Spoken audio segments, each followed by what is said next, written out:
გასხედით აბა. მე დაახლოებით 12 წელიწადი არის მუშაობ ეთნიკური უმცირესობებით დასახლებული რეგიონების სკოლებში. წარგის რაიონში, სოფელ აიაზმაში დავიწყე, სადაც ცხოვრობდნენ ეთნიკური სომხები. პირველად მომიწია ჩემგან განსხვავებული ეთნიკურ წარმომადგენლებთან ერთად ურთიერთობა, ცხოვრება, სწავლება მათი და ასე შემდეგ. მე დავინახე ამ წლების განმავლობაში, რომ ჩვენი ერთ-ერთი ყველაზე პირველი ამოცანა, როგორც ქვეყნისთვის, საქართველოსთვის ვთქვათ, არის მისი მოქალაქეების ინტეგრაცია.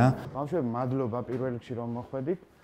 ჩვენთან ცხოვრობს ორი დიდი ეთნიკური უმცირესობა, ეს არის ეთნიკური სომხები და ეთნიკური აზერბაიჯანელები, რომლებიც დღეს არ არიან ბოლომდე ქართველ საზოგადოებაში ინტეგრირებული და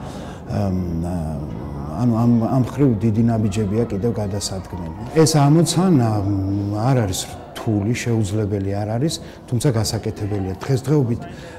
დღესდღეობით ასეთი მდგომარეობა არ გვაქვს. მე ვფიქრობ, რომ ეს არის ყველაზე დიდი მიზანი, რაც შეიძლება კონდეს ქართულ სახელმწიფოს. შესაბამისად შეიძლება ამბიციურად გამოდიოდეს, მაგრამ მე მიმაჩნია, რომ მე ჩემს საქმეს ვაკეთებ ამ მიმართულებით. ჩემს პატარა საქმეს, რაც შეიძლება გააკეთოს ერთმა მასწავლებელმა ერთ სკოლაში. გიორგი მასისკა გვეთილი იმიტომ, რომ მიყვარს, რომ ასწავლის დედაენას ჩვენ. და იმის გაგვეთილი, როგორც სხვანაირი არის რა, ყველა მუშაობს.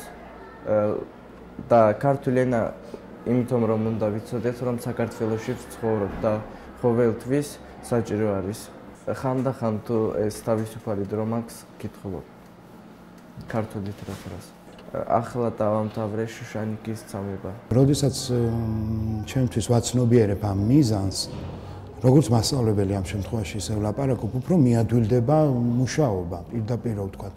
იმიტომ რომ ანუ როდესაც უფრო დიდი მიზანი მაქვს ბჭყალებში არა, მართლა დიდი მიზანი როცა აქვს ადამიანს დასახული, იმ კონტექსტში ვთქვათ, რაღაც სასწავლო ამოცანები, რაც პირდაპირ ვთქვათ, მაგალითად ჩემთვის, როგორც ქართული მასწავლებლისთვის არის რომელიღაცა ზმნის, რომელიმე სერია და მწკრივი, რომელსაც მე შეიძლება ვერ ვახცევდე წარმატებით ჩემს მოსწავლეებთან, ეს უფრო გადადის მეორე რიგში და წინ მოდის აი ეს მიზნები, რომელიც არის ჩვენი ერთად თანაცხოვრებისთვის.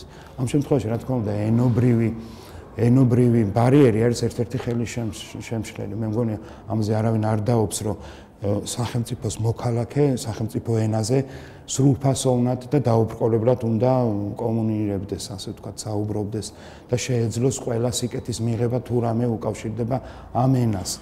ამ მიმართულებითაც არის პრობლემები ჯერ კიდე. საერთოდ მეკითხებიან ხოლმე, აინტერესებთ ხო, როცა ესმით, რომ მე ვმუშაობ ასეთ რეგიონში და ეთნიკურად არაქართველ მოსწავლეებთან და ერთ-ერთი შეკითხვა არის ხოლმე, აი როგორ სწავლობენ აი ქართულს, ხო?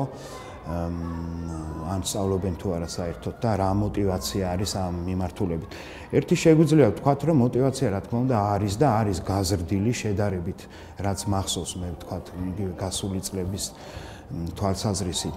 და მეორეც ვერც იმას ვიტყვი, რომ თითქოს რადგანაც ეს ქართული ენაა, თითქოს რაღაც მე როგორც მასწავლებელს რაღაც ჯადოსნური აურა მომყვება ამის გამო და ბავშვები ყველაფრიაძე სწავლობს და ასე შემდეგ.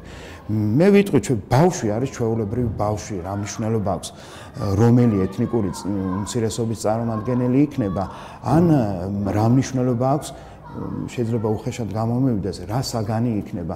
მისთვის საგანი არის სასკოლო საგანი, ხო? შესაბამისად, ეს დამოკიდებულია, ბევრი რამე ჩემზეც არის დამოკიდებული, ანუ რამდენად მე განვაწყობ, თქვათ. მთავარია, რომ მე მაინც ვფიქრობ, რომ მე მაგალითად ჩემს მოსწავლეებთან ერთად ნელ-ნელა მივდივართ წინ ამ მიმართულებითაც, ქართულის სწავლის მიმართულებითაც.